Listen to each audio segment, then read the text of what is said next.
Assalamualaikum, halo guys, ketemu lagi dengan saya Indra. Kali ini kita akan kembali masuk ke dalam segmen otomotif. Iya, wah, ini gawat, parah abis. Jepang kembali berskandal dan saat ini telah mengalami masalah yang cukup besar. Beberapa hari yang lalu, mobil SUV mewah Toyota telah tiba-tiba meledak dengan sendirinya.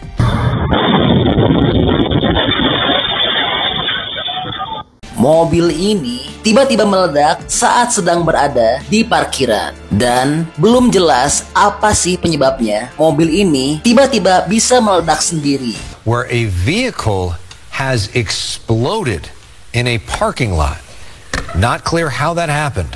Dan sampai saat ini belum diketahui apakah di dalam mobil tersebut ada orang atau tidak. Here's what we don't know. Was anybody inside that vehicle when there was that explosion? Namun yang pasti, jika ada orang di dalam mobil ini, pasti akan sangat sulit untuk selamat alias dipastikan auto pindah alam ya. Waduh, parah nih Jepang, khususnya dalam hal ini Toyota ya. Dan ternyata tidak lama berselang dari kejadian tersebut, kali ini Toyota telah kembali melakukan kecurangan dan skandal yang sangat berat akibat dari banyaknya laporan mengenai kejanggalan mobil Toyota di jalanan. Akhirnya pemerintah Jepang, yaitu Kementerian Transportasi, telah menggerebek kantor pusat Toyota dan mereka mulai memeriksa dokumen serta mengintegrasi beberapa pejabat Toyota terkait dengan dokumen uji keselamatan di kantor pusat Toyota. Government officials have conducted an on-site inspection at Toyota Motors headquarters in central Japan.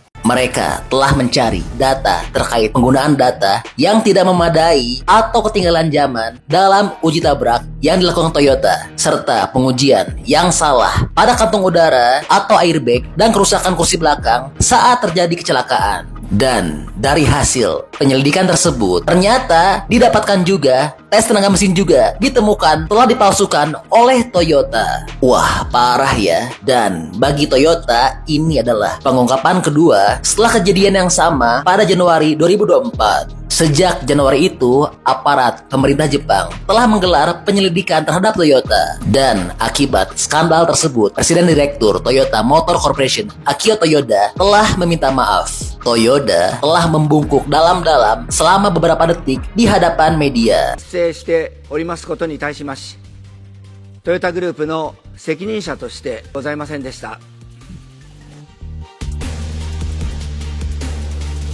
Waduh, parah sih ini. Memangnya nyawa bisa diganti dengan bungkuk berjam-jam ya? Dan parahnya, mengapa dari awal kami sebut Jepang bermasalah? Karena skandal ini saat ini bukan hanya melibatkan Toyota saja. Seperti yang telah kami sebutkan sebelumnya, skandal kecurangan ini telah melibatkan Toyota, Daihatsu, Mazda, dan Subaru. Bahkan saat ini skandalnya telah melebar kemana-mana. Karena saat ini juga Mazda, Honda, Suzuki, bahkan Yamaha pun telah kedapatan juga melakukan skandal.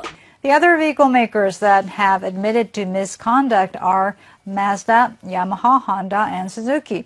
The ministry says it will conduct on-site inspections at those companies as well. Iya, saat ini skandal uji keselamatan di produsen mobil Jepang telah meluas bahkan sampai ke motornya juga. Toyota saat ini dilaporkan telah menghentikan pengiriman beberapa kendaraan setelah Kementerian Transportasi Jepang menemukan kejanggalan dalam permohonan sertifikasi model tertentu. Toyota telah mengatakan kesalahannya terjadi selama 6 tes berbeda yang dilakukan pada tahun 2014, 2015, dan tahun 2020.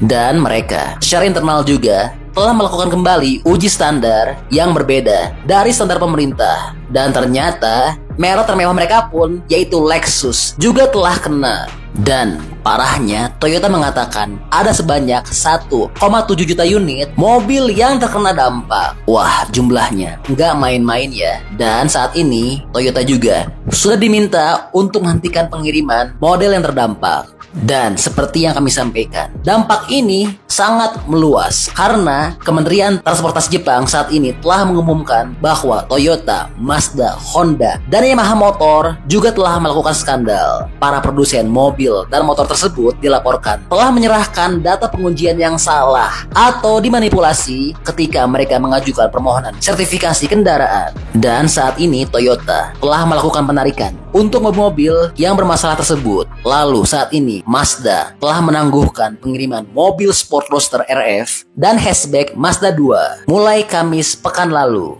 Hal ini dilakukan setelah kedapatan para pekerjanya telah memodifikasi hasil pengujian perangkat lunak kontrol mesin. Dan untuk masalah kantung udara atau airbag yang terkena pada mobil Toyota adalah masalahnya saat terjadi tabrakan depan, kantung udara dari mobil Toyota yang bermasalah tidak akan aktif. Selain itu, masalahnya adalah airbag tiba-tiba bisa meledak sendiri. Toyota is recalling roughly 1 million vehicles because of a defective airbag sensor.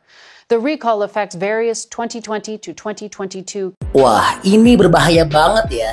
Dan saat ini juga Yamaha mengatakan telah menghentikan pengiriman sepeda motor sportnya. Lalu Honda juga mengatakan saat ini telah menemukan kesalahan dalam uji kebisingan dan keluaran selama lebih dari 8 tahun hingga Oktober 2017.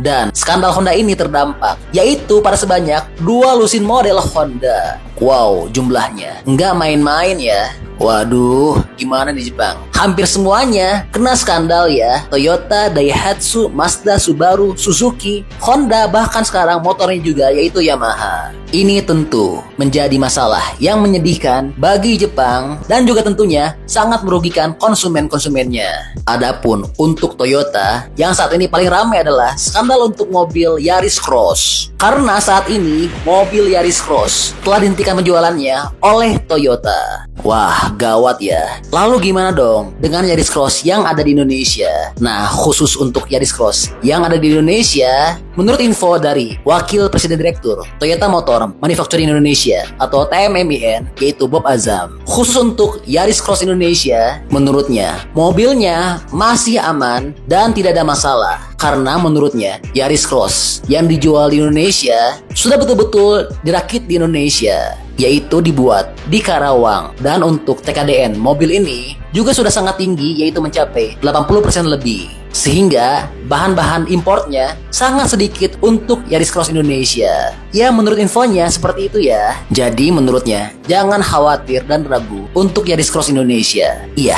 jadi itu info update untuk skandal mobil-mobil dan motor Jepang. Nah, gimana nih pendapatnya menurut teman-teman mengenai skandal ini? Kira-kira teman-teman masih berani nggak untuk beli mobil Jepang atau saat ini sudah mulai ragu? Dan kira-kira teman-teman kalau ragu, jadi pilih mobil dari negara mana nih? Bantu dong berikan pendapatnya di kolom komentar ya. Oke, jadi itu adalah info update untuk skandal Jepang.